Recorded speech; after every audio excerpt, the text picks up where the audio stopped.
Chapter 15. The Christmas Eve Air Attack. We didn't know it then, but our meeting with the Führer was his last before he launched Germany's final all-out attack of the war. We had no idea that the end was so near. We only knew that we were working longer weeks under absolutely miserable conditions. It took superhuman effort for us to stand every day at the foot of a deep ditch, sometimes up to our knees in water, and shovel mud to the next higher level. I no longer worried about my boys' uniforms being clean. As long as they marched to work, even if they were filthy, I was satisfied. In early December 1944, the Allies, at last, broke through parts of the West Wall. Enemy soldiers were now standing on sacred German soil. Just south of where Alphonse was stationed, the American Third Army crossed the Saar River, posing a great threat to German troops in that area. To warn them of the danger they faced and to boost their fighting spirit, Robert Ley, a high-ranking Nazi leader, came to visit some of the Hitler Youth units, among them Alphonse's. Many top officers came with Ley, including Alphonse's Bonfire, the leader of all Hitler Youth units in the Wittlich area. So impressed was Ley with the work Alphonse's boys were doing that he got right down in the ditch beside them to help dig. At the end of the day, as the officers were leaving, Alphonse's Bonfire pulled him aside. "You'll be home by the end of next week," he said. "We're starting to pull units out of here. A couple of American tanks broke through the line last night and raised all kinds of hell. Keep that under your hat. No use getting everybody excited, right?" "Things are coming fast," he continued, "and it doesn't look good. Get Roman Folman to take over for you. Ready or not, you're on your way back to Wittlich. I need you there." "What for?" I asked, astonished. "Have you ever heard of the Volksstorm?" he replied. The Volksstorm, or People's Militia, was a last-gasp effort to save the fatherland. The German government ordered all remaining men and boys ages 16 to 60 to register immediately for military service. Girls and women between 17 and 50 years old were also told to report. It was a pathetic fighting force. Many of the people who showed up were too old or inexperienced to serve. Had they been able, they would have been fighting already. Most of them had no military training or any idea how to handle the weapons they were given. Some brought their old hunting rifles from home. Uniforms were simply the clothes on their backs, a trench coat here, a derby hat there, some business suits, some ragged flannel shirts. The only sure way to tell a Volksstorm member was by the white or black and white band worn on the arm. Fighting spirit in the Volksstorm was low. Adults were afraid and discouraged. It was clear to most of them that Germany was going down in defeat. Hitler might not admit it, but the people could see it coming. This was Götterdämmerung, twilight of the gods, the beginning of the end of the Third Reich. The only ones still anxious to fight to the death for the fatherland were Hitler Youth members. Although the official age for the Volkssturm was 16, many younger boys now joined, fanatic fighters, ready to give their lives for their Führer. Alphonse's new job was to lead all Volkssturm units in Wittlich and Bernkastel counties. "About half of your people will be from the Hitler Youth," my Bonführer explained. "But it's the older half that worries me. Some of these grandfathers have never held a rifle. We have to train them as best we can." "Does that mean," I asked, unable to hide my disappointment, "that the Luftwaffe isn't going to claim me soon?" "I'm a pilot, Bonführer." "Forget it," he shouted, irritated. "Are you going to argue with me? Put the Luftwaffe out of your mind for now. Do I make myself clear?"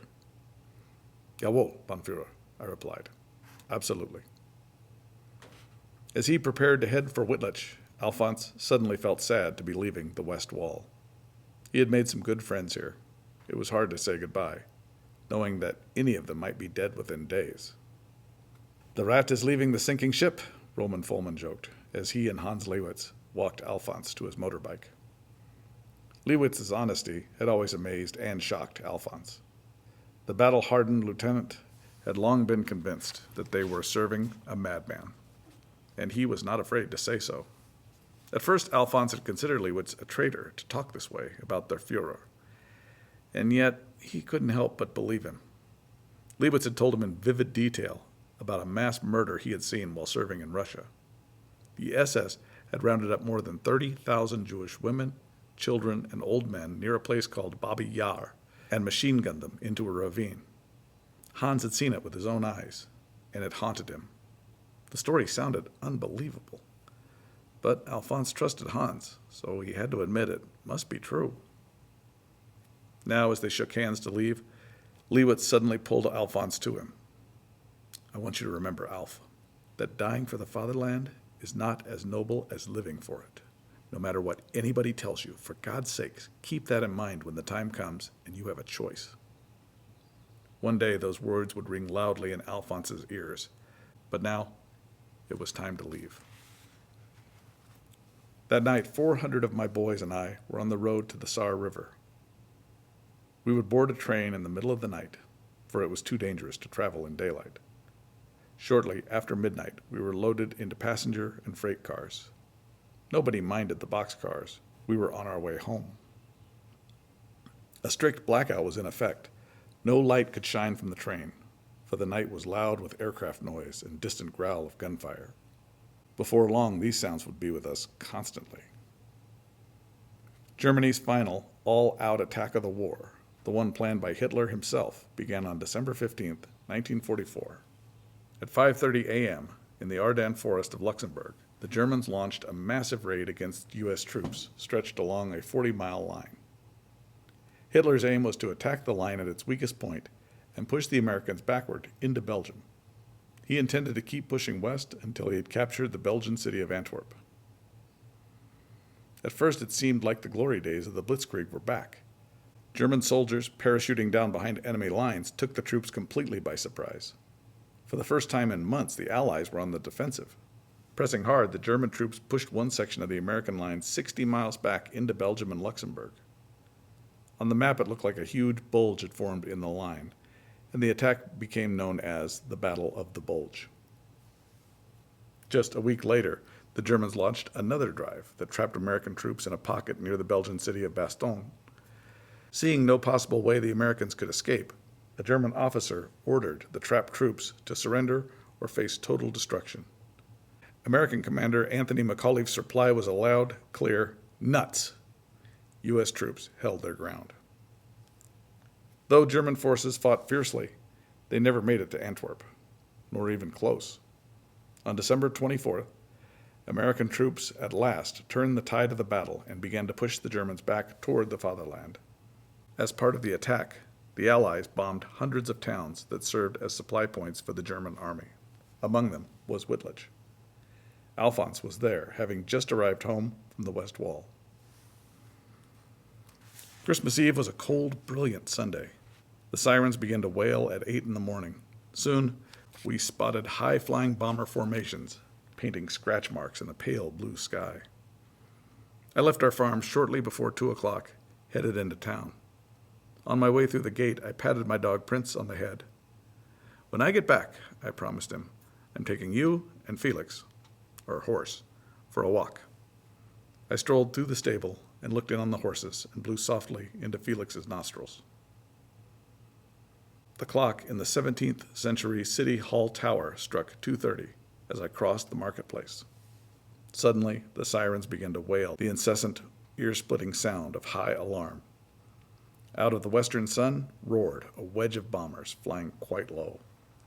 I shot through the steel door of the public air raid shelter beneath the hotel. The blast of the first exploding bomb blew the door shut, and it jammed. The lights went out, and panic gripped the 300 people crowded in the shelter. Dust and chunks of mortar rained down from the ceiling, making breathing very hard. The shrieks of terror inside the shelter never let up, but in a few moments, there was a lull in the explosions outside. With the help of an old man wearing a bizarre-looking spiked army helmet from World War I, Alphonse was able to clear a path inside of the shelter and opened the jammed door. Amazingly, only one person in the group had been killed, a mother whose young daughter was standing right beside her. As he pressed outside into the daylight, Alphonse checked his watch. It was 2:45. The attack had taken just 15 minutes, but Whitledge was destroyed. Not a pane of glass was left in any of the buildings. The center of the city was a fiery inferno. Running toward home, Alphonse prepared himself for the worst. I raced around a garden, and there before me lay my farm. It was a mass of roaring flames. The outline of the burning barn was still standing, but both houses next to it were a mountain of flaming rubble. The heat struck me like a fist in the face. I cowered behind the body of a dead cow, near where the stable had been, and sobbed.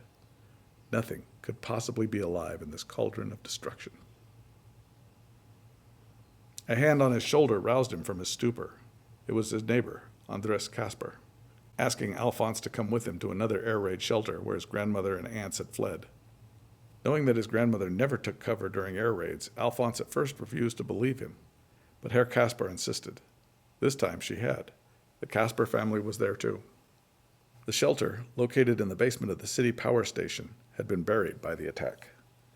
With heavy hearts, Alphonse and Andreas began digging. Finally, just before 9 p.m., they heard a faint knock. Miraculously, someone was still alive inside. A few minutes more of clawing in the ruins, and they unearthed the steel door that covered the stairway down into the shelter. The last man in had been killed when he tried to slide the door into place, but the other 14 people were alive, among them Alphonse's family. In all, 69 people died in the Christmas Eve air attack on Whitledge. It was a tremendous loss in a small town where everyone knew each other. The fires burned out of control for 3 days. The fire station had taken a direct hit that destroyed all the equipment. To make matters worse, water lines froze in the frigid December temperatures. Our farm was one of the 120 homes totally destroyed. On the third day, when the flames were out, I went back to the farm. A sickening smell hung heavily in the air, despite the numbing cold. I lifted up a dead chicken and saw a paw under it. Probing with a shovel, I soon uncovered the body of my dog, Prince. Felix lay nearby. My mind ran wild with rage. Furiously, I began digging a hole. The ground was still soft from the heat of the fires. Sliding his body onto my shovel, I laid Prince in his grave, covered him with straw, and filled the hole with dirt. I marked the spot with a piece of slate, sat down beside it, and cried until I thought my heart would break. "Oh, Prince," I sobbed. "Why didn't I take you and Felix with me?" I was burning with hatred. "So, you damned Ammies want total war," I seethed. "Well, you're going to get it. I'll make you pay for Prince and Felix." I realized in my moment that I no longer cared deeply for people. My animals meant much more to me. 5 days later, on New Year's, the Luftwaffe launched its last big effort of the war. Into France, Belgium, and Holland roared some 800 German planes. They bombed Allied air bases, catching the crews off guard. Yet the day was a disaster for the Germans. The Allies lost 156 aircraft, but it cost the Luftwaffe 364 planes to bring them down. There was no replacements in the German Air Force, for the Reich was now out of men and machinery. I had no idea that for the New Year's Day attack, the Luftwaffe had ordered every boy, man, and plane to fight to the death. It didn't matter how many lives or planes were destroyed. By the end of the attack, our Luftwaffe ceased to exist as a fighting unit. Oddly, it was at this point of near defeat that my wish finally came true. The Luftwaffe called me at last. I was ordered to report to a small base at Kassel, near the center of Germany, where I was sworn in as a Fähnrich, a second lieutenant. Having dreamed for months of flying a Messerschmitt Schwalbe, the world's first jet fighter, I was shattered when I saw the aircraft to which I was assigned. It was a DSF-230, an ugly, stubby thing that looked like a plywood duck with a plexiglass nose. A single machine gun poked through its windshield. My flying buddy, Rabbit, had been in a fighter squadron since September 1st. I had gotten letters from him telling how he had downed 2 American bombers. He would laugh himself silly to see these plywood boxcars. What Alphonse didn't realize, as he envied his best friend, was that Rabbit was dead. He'd been shot down in the New Year's Day raid with the last remnants of the Luftwaffe. By late January, the Battle of the Bulge was lost. The bulge in the line had been iron flat, where Allied troops pushed the Wehrmacht back into Germany. This battle had cost the fatherland 220,000 men. Half were dead, the rest prisoners of war. More than 1,400 tanks and big guns had been destroyed or captured by the Allies. Thousands of buildings were damaged or turned to rubble. Hitler's plan had accomplished nothing. It had only delayed defeat. German troops were trapped now between American forces in the west and the Russian army driving hard from the east. On January 30, 1945, on the 12th anniversary of his rise to power, Hitler made his last radio broadcast. As he was speaking, the Russian troops moved within 70 miles of the capital city of Berlin. The Allies were also in control of the skies, although they hardly needed to prove it. RAF and American bombers launched a massive airstrike against the German city of Dresden. At that moment, the city was home to thousands of refugees, women, children, old people who were fleeing from the Russian army. The attack on Dresden was meant to break the German spirit and force Hitler to surrender. A quick end to the war would, in the long run, save more lives, the Allies claimed. But many people disagreed. They called the bombings merciless and unnecessary. Mass murder by air. American author Kurt Vonnegut, who was then a prisoner of war in Dresden, later described the bombing in his book Slaughterhouse-Five. Though the death toll will never be certain, 125,000 people probably died in the firestorms that ravaged Dresden the night of February 13. So fiercely did the fires burn that the asphalt melted from the streets. We were still numb from the news of Dresden when I learned that I would not be flying after all. For the second time in 3 weeks, my hopes were crushed. Despite my tearful plea to be assigned to flight duty, I was sent back to the Volksstorm. My Bonfire had requested me. It was in the face of this newest disappointment that I reached my highest rank in the Hitler Youth. Back at the headquarters in Wittlich, I was greeted by Bonfire Wendt. We talked about the war and the condition of the Volksstorm.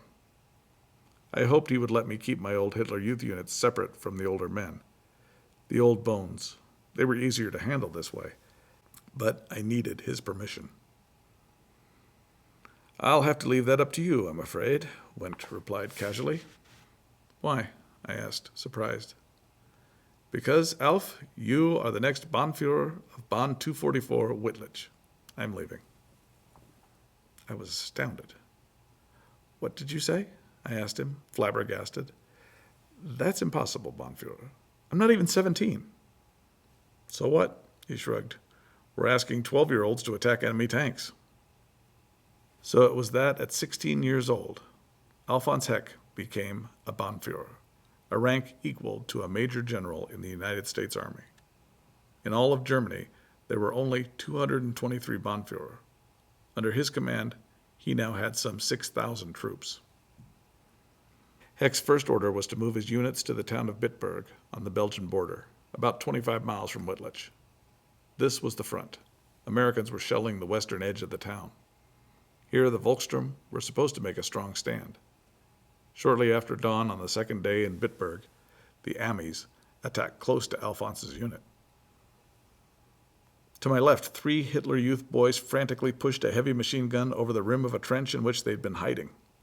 "Keep the MG down until the enemy gets within range," I shouted. The gunner, who was perhaps 14, looked at me gratefully and pulled the barrel back. "Will you help us set it up?" he asked. Although the boys were excited and nervous, they hid their fear quite well. No one ran. Then, out of the swirling fog, rose the turret of a Sherman tank. "Panzerfaust!" someone shouted. Half a dozen Hitler Youth boys jumped immediately out of the trench, crouched on top of it, and aimed their pipe-like weapons. The tank opened fire on us with its cannon. I ignored my own order and began shooting at the turret. Everybody in our trench followed, firing wildly. We could hear the cries of men as they were hit. A figure dressed in khaki clothes stood up and fired a full round from his submachine gun. When he turned, he was mowed down. I have no idea whether myself or someone else hit him. It was a hail of rifle fire. Less than a half hour later, the second attack began. Bombs, cannon, and machine gun fire turned most of our trenches into sand-filled wreckage. When it was over, I was very proud that our boys had so willingly risked their lives for the fatherland. We saluted 2 of our young comrades who had died during the action. Their families and close friends probably cried for them, but we didn't. By now we had seen too much death. Too many of our friends had been killed. We were beyond tears. I grieved much more for my dog Prince and my gentle horse Felix. They were innocent victims after all. They had never pledged an oath to the Führer.